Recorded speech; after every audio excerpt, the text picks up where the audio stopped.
Compare and contrast the gorgeous emerald quartz of the All England Club with the yellowing dust bowl that, right now, is your average British lawn. To achieve Wimbledon's brand of perfection, 34 groundsmen labor year-round to bring the club's 38 verdant patches of premium ryegrass to peak condition, cutting it to exactly 8 millimeters each day, rolling it, then fertilizing and aerating in winter.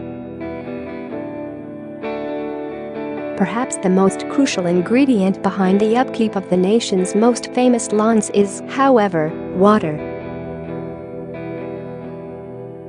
Lots of it. Moisture rods in each court monitor undersoil conditions, allowing head groundsman Grant Canton to ensure his grass never, ever goes thirsty. In current conditions, they get a liberal soaking every night. So should we also be watering our lawns to keep them green and pristine? And what about our beds and borders?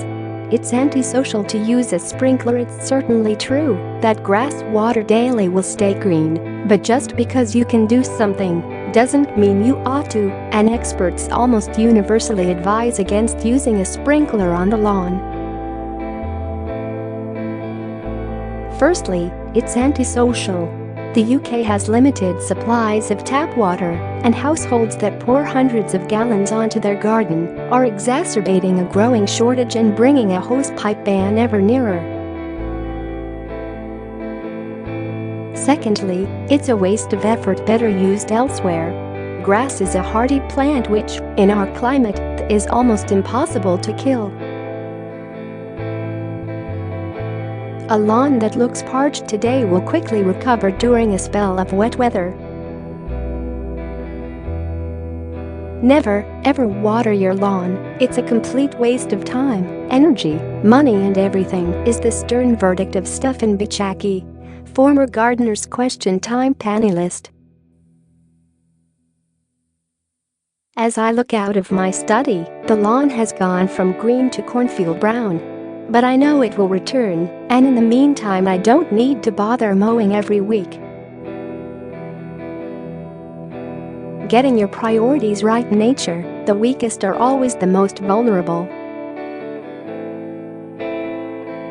That means juvenile and new plants, which have yet to properly establish themselves, need the most looking after.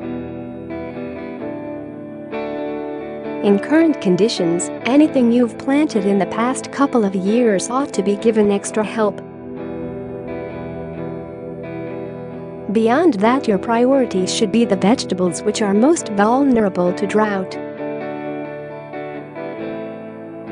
Courgettes, lettuces, tomatoes, cucumbers, the soft succulent vegetables, where the bulk of the crop is made up of water, are obviously the ones that need it the most, says Bichacki. Vegetables such as cauliflowers ought to be left until the edible parts of the plant appear, and then watered liberally. The same goes for peas, beans and sweet corn. Water them before their flowers appear, and you'll have huge plants with plenty of leaves, but not a lot of what you want to eat. Starve it of water, and it'll worry it's about to die, so set about the business of reproducing, giving you a bigger crop in the process. Share this article. Share the best time to water is 4 am. Turning on the hose when the sun's beating down is pointless. On a warm windy day, 18% of water can evaporate before it even hits the ground. In extreme conditions, water drops can even act as a sort of magnifying glass, scorching healthy leaves. Logic dictates that gardeners should do the job at dusk, giving water plenty of time to work its way into the soil. But there's a catch. Typically, people get in from work, have a cup of tea, and then turn on the hosepipe, says Guy Barter, chief horticulturalist at the Royal Horticultural Society. This means there's a huge surge in demand at about 7 p.m., so the pressure in the system goes right down, and the job takes longer than it should. A better bet, if you can, is to do your watering when everyone else is in bed. Barter says 4 a.m. is actually the best time for the job. There is very little drying wind at that hour and lots of pressure in the system. You don't have to be an insomniac to take advantage of these conditions either. Most garden centers sell timers that can be fitted to taps, allowing them to do the job while you are asleep. Technique is everything. Watering little and often might sound like a good idea, but it's a big mistake. By constantly adding moisture to the upper layer of the soil, you are encouraging plants to develop a shallow root system.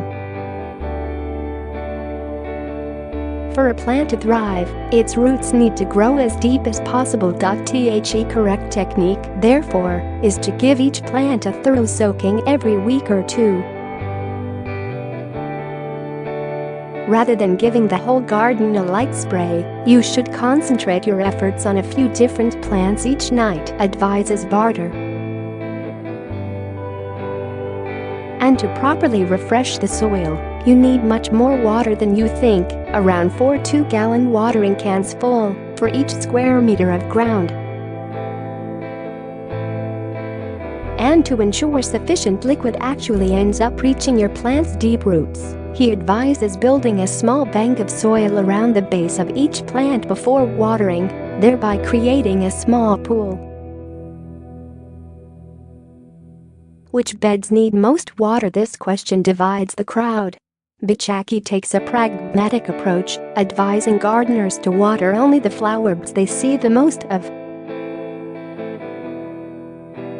It's for aesthetic value, he says.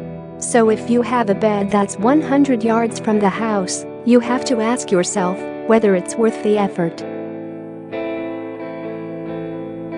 But if it's right next to you and you get pleasure from it, then of course things are different.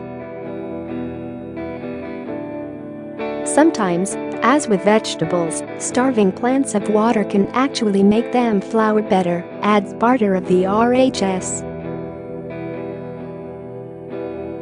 He recommends that plants in herbaceous borders get a good soaking every fortnight. Things like delphiniums and lupins are surprisingly resilient, even in real heat waves. Then, after they have flowered, you can cut them back to ground level, and, hopefully, they will reflower in September. Other experts are opposed to watering on principle. The late horticulturalist Beth Chatto, who died in May and laid out drought-resistant gardens for the Prince of Wales, took the view that all gardens ought to be able to survive local conditions, so designed flower beds to need no watering once they were established. Can you stop soil drying out? A layer of mulch, particularly made from tree bark, can prevent water evaporating from the soil. But beware, there's no point laying it down now, unless you first soak the ground thoroughly for hours, since that will simply lock existing dryness in. If you do fancy mulching, add a small amount to the area immediately around each plant, straight after you have just given it a serious drenching. Best flowers for a heatwave. Look for plants that come from hot countries. Geraniums, for instance, are from South Africa, hate their roots getting too wet, and are comparatively drought-resistant. Ditto African marigolds. Herbs such as rosemary and thyme do especially well in the heat. So too does lavender. Plants in pots of special cassie, an exception to the ban on little and often watering our plants in pots, which have comparatively small amounts of soil to survive on, so should be watered not every day. If that job gets to be too much, the RHS advises transferring plants to bigger pots, which can retain more moisture, or moving them all into a shaded area. Potted plants standing in a single group are easier to water. and their close proximity to each other can create a microclimate, helping them to retain moisture while other areas wilt in the heat.